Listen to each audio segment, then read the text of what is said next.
नमस्कार दोस्तों, स्वागत है आपका डीप नॉलेज में। एक सवाल है, मैं चाहता हूँ इसके ऊपर आप मेडिटेट करें। What is the origin of consciousness? What makes us aware and unaware?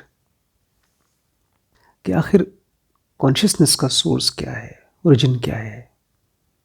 वो कौन सी चीज़ है हमारे बॉडी के अंदर जो हमें अवेयर बनाती है, या किस चीज़ की वजह से हम बेहोश हो जाते हैं, अनअवेयर हो जाते हैं? दूर देखिए कहीं किसी चीज़ को, किसी चीज़ को जो बहुत दूर है। अगर रात है तो बाहर निकलिए, चांद को देखिए, या कोई भी चीज़ जो बहुत दूर दिखाई दे रही है। क्या दिखता है? आपकी आंख और उस चांद के बीच में क्या है? जो भी है वो दिखता नहीं है। आपकी आंख और उस चांद के बीच में खाली जगह है, स्पेस है, वो दिखता नहीं है। ठीक ऐसे ही आपके अंदर एक रोशनी है जो हर चीज़ को देखती है, परसीव करती है, वो भी नहीं दिखती। वो स्पेस और आपके अंदर की रोशनी दोनों एक एलिमेंट है, सेम एलिमेंट है। आपकी कॉन्शियसनेस का नेचर ठीक वैसा ही है जैसे स्पेस का नेचर है। जब चेतना उतरती है हमारे शरीर में तो उसका एक ऑर्डर होता है। सबसे पहले आता है सीड कॉन्शियसनेस, एक बीज रूप में चेतना आती है, सबसे पहले वही आती है। उसके बाद आता है एक ऐसा स्टेट जिसमें कि आपको ये फीलिंग आती है कि मैं हूँ, अपने बॉडी में ये महसूस होता है कि मैं हूँ। और उसके बाद भी एक स्पेस का मोमेंट आता है जिसमें आप अपने आप को एक स्पेस की तरह महसूस करते हैं। और फिर लास्ट में जाकर के बॉडी के अलग अलग अंग समझ में आते हैं। लेकिन ये जो मैं बात बोल रहा हूँ दोस्तों, ये प्रैक्टिकल करने की चीज़ है। ये हर रोज़ जब आप ध्यान से सोने और उसी की वजह से आपको ध्यान से जगने की आदत पड़ेगी, तो आप देख पाएंगे सबसे पहले आपके बॉडी में आता है सीड कॉन्शियसनेस। वो स्टेट जिसमें कि आपको एहसास होता है कि मैं कुछ हूँ।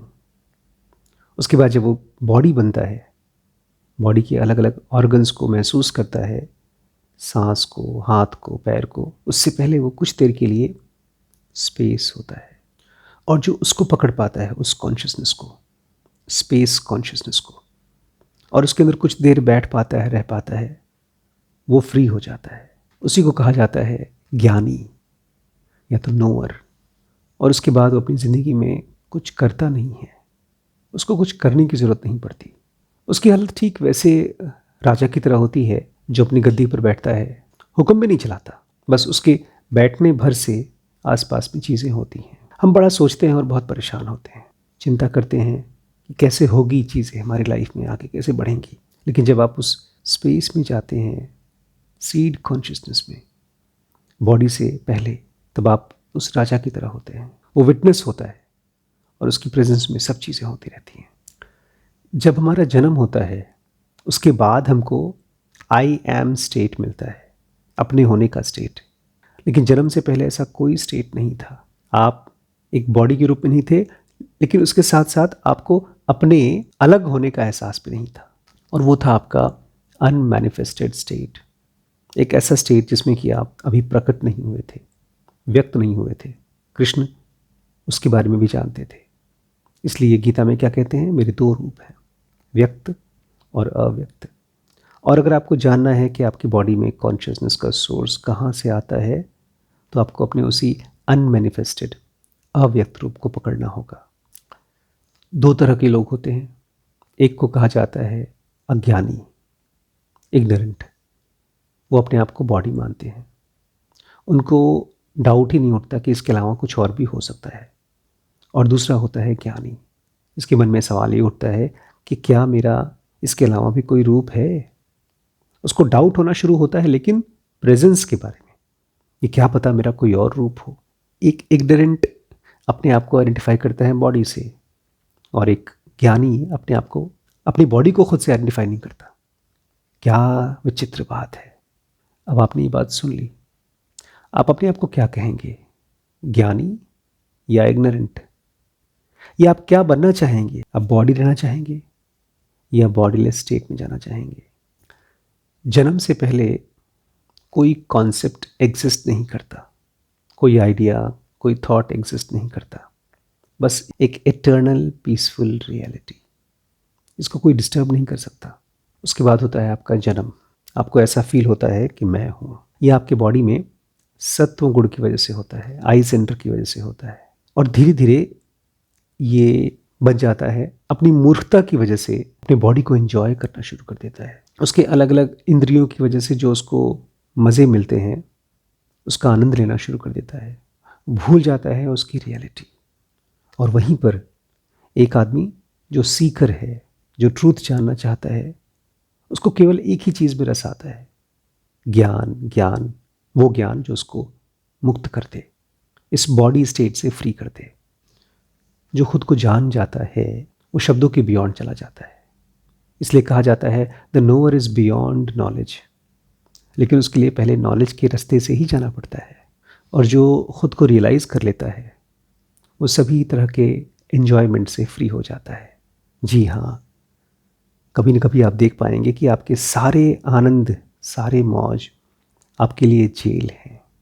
फिलहाल आपका मन ये सारी बातें समझ नहीं पा रहा होगा, लेकिन पता है क्यों? क्योंकि वो भटकता है, उसकी आदत है ड्रिफ्ट करना। अगर वो काम रह सके, यहाँ रह सके, तो धीरे धीरे उसको भरोसा होना शुरू हो जाएगा। बिलीफ या फेथ नाम की जो बीज होती है वो ऐसे माइंड में नहीं लगती जो डिस्टर्ब्ड रहता है, डिस्ट्रैक्टेड रहता है। बिलीफ आने के लिए भी एक तरह की मजबूती चाहिए, अंदर का सुकून चाहिए, इसीलिए साधना करनी पड़ती है। आपकी सबसे बड़ी गलती ये होगी कि आप अपने गुरु को, जो भी आपके गुरु हैं, उनको आप फिजिकल ह्यूमन बीइंग मान लें, हार्ड मास का एक पुतला मान लें। आपका ब्रेन उसके बाद आगे बढ़ ही नहीं पाएगा। उसके अंदर एक ऐसा ऐसा दीवार खड़ा हो जाएगा, आपका मन कहेगा कैसे पॉसिबल है एक आदमी जो खुद केवल मेरी तरह है, खाना खाता है, सोता है, चलता फिरता है, वो मुझे गाइड कैसे कर पाएगा? लेकिन ये सबसे बड़ी मिस्टेक होगी दोस्त। इसकी वजह से आपका कॉन्शियसनेस, आपकी चेतना में केवल दुख और केवल पीड़ा चलती रहेगी। और जिस इंसान को भरोसा हो जाता है अपने गुरु के ऊपर, ऑब्वियसली इंटेलिजेंटली, क्योंकि वो बातों को सुनता है, समझता है, प्रैक्टिकल करने की कोशिश करता है, वो मुक्ति के रास्ते पे चला जाता है। वो धीरे धीरे बॉडी कॉन्शियसनेस से फ्री हो जाता है। एक कन्विक्शन आनी है आपके अंदर में, एक बहुत स्ट्रांग भरोसा। असल में वो सच बात है, लेकिन उसका भरोसा हमें नहीं है। हमारे अंदर में इस पूरे ब्रह्मांड को कंट्रोल करने वाला, उसका मालिक एग्जिस्ट करता है, और ये हमारे अंदर में है। जब कबीर कहते हैं मोको कहाँ ढूंढे रे बंदे मैं तो तेरे पास में, वो खाली कविता नहीं सुना रहे थे, वो अपने कन्विक्शन को बता रहे थे, अपने भरोसे को। आप देखेंगे इस बॉडी से तो आप कुछ नहीं कर पाएंगे। सारी एक्टिविटीज़, लाइफ की फोर्स, प्राणों का मूवमेंट कंट्रोल करता है, इम्पल्स कंट्रोल करता है। उसे समझने का तरीका है अपने थॉट्स को समझना, उसको रेगुलेट करना। और उसी से दोस्ती करा रहा हूँ दोस्तों मैं आपकी। एक गुरु आपकी चेतना के साथ, आपके सूक्ष्म प्राणों के साथ आपकी दोस्ती कराता है। कहाँ से आता है ये प्योर कॉन्शियसनेस? उसका सोर्स क्या है? बाहर नहीं है। जिस किसी तीर्थ स्थल पे आप जाते हैं, वहाँ कभी न कभी किसी न किसी इंसान ने अपने प्योर कॉन्शियसनेस को डिस्कवर किया है, इसीलिए वो पवित्र मानी जाती है, सेक्रेड मानी जाती है। इसका मतलब ये हुआ आपके अंदर में जो वो तत्व है प्योर कॉन्शियसनेस, उससे ज़्यादा पवित्र कोई चीज़ नहीं है।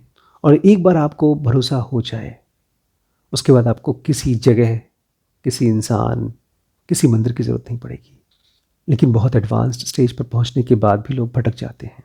मन ही है, बच्चा है। लोगों को अपने ज्ञान का भी आभास होना शुरू हो जाता है। उन्हें ऐसा फील होना शुरू हो जाता है कि मैं कुछ हूँ क्योंकि मैं कुछ जानता हूँ। और जैसे ही ये भाव आपके अंदर में आया, इसको पकड़िएगा, नहीं तो ये आपको ले डूबेगा। वो जो प्योर कॉन्शियसनेस है, उसका सोर्स है स्टेट ऑफ बीइंगनेस, एक प्यार की स्टेट जिसमें आप हर एक चीज़ को कनेक्टेड फील करते हैं। आपसे अलग कोई चीज़ नहीं होती। इसलिए आपके अंदर में कंपैशन होता है, करुणा होती है, और इसीलिए आप एक ज्ञानी की तरह बिहेव करते हैं। पता है एक ज्ञानी, एक एनलाइटेंड कैसे सोचता है? वो किसी को भी देखता है, उसके मन में एक भावना कभी नहीं आती उससे खुद को कम्पीट करने की। उसका थॉट, उसका ब्रेन उसका गुलाम हो जाता है, इसलिए कभी गलत सोचता ही नहीं। इसलिए ज्ञानी का मन कभी किसी को क्रिटिसाइज नहीं कर पाता। इसलिए बुद्ध जैसा इंसान अंगुलीमाल को भी दीक्षा देता है। और अगर मान लीजिए कोई ऐसा इंसान है जो अपने गुरु को या ज्ञानी को बॉडी कॉन्शियसनेस माने, शरीर माने, इसका मतलब यह है कि उस आदमी की समझ अभी पक्की हुई नहीं है, अभी कच्चा है बेचारा, देख नहीं पा रहा है। अपने मन की इस बेवकूफ़ी को रोकिए। अगर मन ये कहता है कि मेरे गुरु केवल बॉडी है, तो ये उसकी प्रोजेक्शन है। ऐसे हम किसी को देख करके कुछ भी सोच लेते हैं। हमारे मन में रियलिटी से उसका कोई ताल्लुक नहीं होता, फिर भी सोच लेते हैं। किसी को अच्छा, किसी को खूबसूरत, किसी को इंटेलिजेंट। आप फिल्मों में किसी को देखिए, किसी बड़े एक्टर को जो बड़े अच्छे डायलॉग बोलता है, और हमारा मन बोलेगा ये तो बहुत ही समझदार होगा। हम लोगों की केवल शक्ल भी देख लें तो भी हमारे मन में इम्प्रेशंस बनते हैं। तो जो भी आपके मन में गुरु के बारे में थॉट आ रहा है, तो केवल आपका इम्प्रेशन है। आपका गुरु वो चीज़ है नहीं। आप जो भी मेरी बातें सुन रहे हैं, ये मेरे अंदर से आ रही हैं, ट्रूथ में से, रियलिटी में से। ये उधार नहीं है। इसलिए जब कभी मेडिटेशन करने का मन करे तो अपने शरीर के थ्रू कॉन्शियसनेस पे जाइए। अगर हो सके तो माइंड से करिए, थॉट्स का सहारा लीजिए और थॉट्स से फ्री हो जाइए। भले वो 5 सेकंड के लिए, 10 सेकंड के लिए हो, वही 10 सेकंड कल को 15 मिनट बनता है। एक ज्ञानी देख पाता है कि आसपास में केवल 3 गुण चल रहे हैं, रजस, तमस और सत्व। हर जगह पर लोगों की हैबिट्स हैं, उनके इमोशंस हैं और उनके विचार हैं। इसी का ताना बाना सब जगह चल रहा है। इसीलिए वो किसी को हेट नहीं करता और ना ही तो लाइक करता है। धीरे धीरे जो आपका भरोसा है वो ट्रांसफॉर्म हो जाएगा डिवोशन में, भक्ति में, अपने गुरु की भक्ति में। और उसके बाद आप रियलाइज़ करेंगे जो भी चीज़ें आँखों से देखी जा सकती है, उससे ज़्यादा गहरा और उससे ज़्यादा इम्पॉर्टेंट है वो चीज़ें जो आँखों के बंद होने पे दिखती हैं। इससे पहले कि आप अपनी आँखें खोलें, मैं चाहूँगा देखें बंद आँखों के थ्रू, उस रंग को देखें जो आपको दिख रहा है। ये काला नहीं है, ये कुछ नीला सा है, एक डार्क ब्लू शेड का है। और जैसे ही आँख खोलेंगे अदृश्य हो जाता है। आँखों की रोशनी उस कॉन्शियसनेस का कलर है डार्क ब्लू जब आँखें बंद होती हैं, और जैसे ही खुलता है वो अदृश्य हो जाता है, ट्रांसपेरेंट हो जाता है। अपने सद्गुरु के लिए ईमानदार रहिए, अपनी लाइफ को उन्हें डेडिकेट करिए और अपने मन की मनगढ़ंत बातें उनके ऊपर इम्पोज मत करिए। वो शरीर नहीं है। एक बार आपको अपने अंदर का सीड कॉन्शियसनेस पकड़ में आ गया, उसके बाद तो आपका 24 घंटे केवल समर्पण है। आप देते हैं, देते हैं और देते हैं अपने गुरु को, अपने ईश्वर को। मेरे गुरु अक्सर मुझसे कहा करते थे कि तुम्हारा शरीर कितना भी हो, तुम्हारे शरीर की उम्र भले बदलती हो, लेकिन तुम्हारी चेतना, मतलब हम सब की चेतना एक छोटे बच्चे की तरह है। जीसस भी यही कहा करते थे, एक छोटा बच्चा है जो भगवान के किंगडम में पहुंच जाएगा, लेकिन वो आपके कॉन्शियसनेस की, आपकी चेतना के बारे में बात कर रहे हैं। वो हमेशा छोटा सा नवजात शिशु की तरह होता है। दुनिया में स्पिरिचुअलिटी की वजह से बहुत से टाइप के प्रैक्टिसेस होते हैं। मैंने भी अघोर सीरीज़ में आपसे बात की है, मैं कभी उनमें नहीं गया। मिस्टिकल पावर्स को दिखाना, उसके साथ खेलना, मैं कभी नहीं गया और ना ही तो कभी जाऊंगा। मैंने केवल अपने आप को समझा जैसे मेरे गुरु ने मुझे गाइड किया, और मुझे समझ में आया कि जो इंसान खुद को जानने के रास्ते पर नहीं है, चाहे वो कितना भी बड़ा से बड़ा, चाहे मुश्किल से मुश्किल काम कर रहा है, वो भटका हुआ है। अगर आपको भरोसा नहीं होगा अपने गुरु पर, उसकी टीचिंग पे, तो आप ज़िंदगी भर भटकते रहेंगे। और वहीं पर अगर आप अपने गुरु को ध्यान से सुनते हैं तो आपको कहीं और जाने की ज़रूरत ही नहीं पड़ेगी, बस यही सब कुछ हो जाएगा आपके लिए। तो आपका सोर्स ऑफ कॉन्शियसनेस क्या है, ओरिजिन ऑफ कॉन्शियसनेस क्या है, इसको सोचें मत, इसको आंख बंद करके महसूस करें। उस डार्क ब्लू कलर को महसूस करें। हर रोज़ सोते समय अपने सीड कॉन्शियसनेस को पकड़ें। एक बार वहाँ पहुँच जाएंगे, उसके बाद दिन में जगते हुए कोई भी चीज़ आपको डिस्टर्ब नहीं करेगी, क्योंकि आप एक ऐसी बेस पर पहुँच चुके होंगे जो कभी किसी से डिस्टर्ब नहीं हो पाता। ध्यान रखिएगा, कॉस्मिक कॉन्शियसनेस आपके अंदर की कॉस्मिक कॉन्शियसनेस और स्पेस दोनों की क्वालिटी सेम होती है। इसलिए अपने अंदर कॉन्शियसनेस को समझने के लिए शोर कम करना होगा, आवाज़ों का शोर, थॉट्स का शोर पहचानिए, उसको छोड़ दीजिए। फिर आप देखेंगे कि आपकी बॉडी नहीं है, आपके अंदर में कोई और एलिमेंट है जो आपको चेतना देता है, कॉन्शियसनेस देता है। और यही रास्ता है समाधि का, डीप मेडिटेशन का।